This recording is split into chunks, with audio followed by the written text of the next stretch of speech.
So sue me for dangerous driving.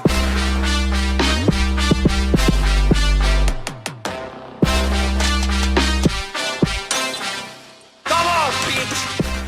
Yo les gars, vous allez bien ou quoi? On se retrouve pour une toute nouvelle vidéo aujourd'hui, astuce qui va totalement vous bouleverser. Je vais vous passer une astuce que m'a gentiment donné un abonné qui s'appelle Vinke, un grand merci à lui. Une astuce les potes qui va vous permettre vraiment d'atteindre une vitesse mais vertigineuse avec la nouvelle Oppressor MK2, ce véhicule qui était attendu par tant de monde. Donc tout d'abord, avant de commencer l'astuce, vous allez voir que je vous montre un petit gameplay à l'écran où il a fait la course justement, Vinke, avec son Oppressor et avec son astuce qui va lui permettre d'atteindre cette vitesse de dingue. Vous allez voir que le compteur du véhicule est bloqué et on continue à aller plus vite en fait, c'est un truc de dingue. On a même l'impression que la map est limite en train de cracher, de bugger tellement ça va vite quoi, c'est vraiment un truc de ouf. Alors on a fait cette première course avec mon buzzard d'attaque, donc c'était juste histoire de faire un petit test pour voir si ça allait vraiment vite. Vous allez voir qu'il m'a mis vraiment une boulette, mais c'est un truc de dingue quoi, c'est comme faire une course avec une voiture sans permis et une Ferrari, c'est un truc inimaginable, il m'a mis une distance mais de ouf. Donc une fois qu'il m'a mis une boulette et que j'ai pris vraiment une grosse raclée avec mon buzzard, je me suis dit on va changer de véhicule, on va prendre justement l'avion de chasse. Donc j'ai pris le laser du Fort Zancudo, la base militaire de GTA V.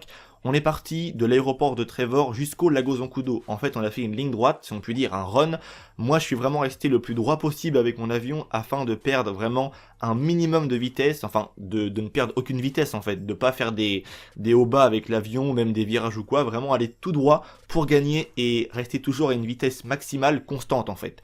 Vous allez voir qu'au tout début quand on a décollé c'était kiff kiff bourrico et à partir du moment où il a mis son astuce en route, je ne le voyais clairement plus en fait. Il est parti d'un coup comme si qu'il avait un sorte de boost vraiment mais continu qui lui permettrait justement de me foutre une boulette mais vraiment de dingue. Et en fait à côté de ça mon avion de chasse qui était vraiment gâchette à fond, le plus droit possible histoire d'aller le plus vite possible sans perdre de vitesse, et bah impossible pour moi de tenter quoi que ce soit de le rattraper ou quoi, c'est vraiment impossible. Il allait mais 2 fois, 3 fois, même 4 fois plus vite que moi, parce qu'on voit bien que sur la minimap en bas à gauche que je vous mets à l'écran maintenant, la petite séquence vidéo, on voit qu'il y a un écart qui se creuse d'un coup, c'est dingue en fait, il part comme ça mais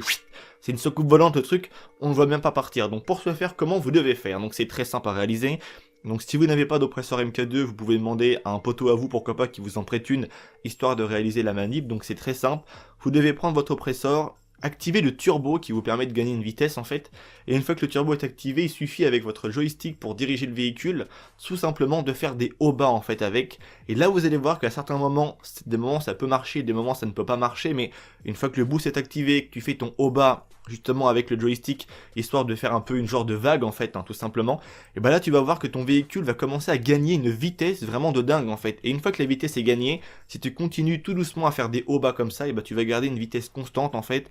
et tu bloques tout simplement le compteur du véhicule qui affiche 180 miles à l'heure, ce qui est convertible avec des km/h comme étant du 290 km/h à peu près, et on voit même que le véhicule en fait, le compteur est bloqué mais on a vraiment l'impression qu'il continue encore à prendre de la vitesse, donc on peut dire qu'on va peut-être très certainement au-delà des 300 km/h dans les airs avec cette fameuse Oppressor MK2. C'est une astuce qui est vraiment en fait dans le fond très simple, qui est toute conne, excusez-moi du terme mais il faut le dire, ça nous permet vraiment de traverser la map. Si on part de Paleto Bay jusqu'à l'aéroport, c'est vraiment mais très très rapide, c'est un truc de dingue en fait, et ça peut vraiment permettre aux joueurs de faire des guerres commerciales et d'être quasiment sûr en fait, une fois la marchandise récupérée, de rentrer le plus rapidement possible à notre boîte de nuit ou même à notre bunker ou ce que tu veux. C'est vraiment une astuce qui est imparable pour être vraiment le plus rapide sur tout GTA Online entier. Il n'y a aucun moyen, il n'y a aucun véhicule qui peut rivaliser avec une telle vitesse, et je pense aucune astuce qui peut justement te permettre aussi facilement et simplement d'avoir une telle vitesse de pointe, si je puis dire, sur GTA Online. Donc au tout début je croyais pas trop en l'astuce parce que je me suis dit que, enfin voilà, je pensais que t'allais vite mais pas si vite que ça, et quand je l'ai réalisé, j'étais vraiment choqué en fait. Donc une grosse dédicace à Vinke, à mon abonné qui m'a gentiment partagé l'information, parce que je pense que c'est peut-être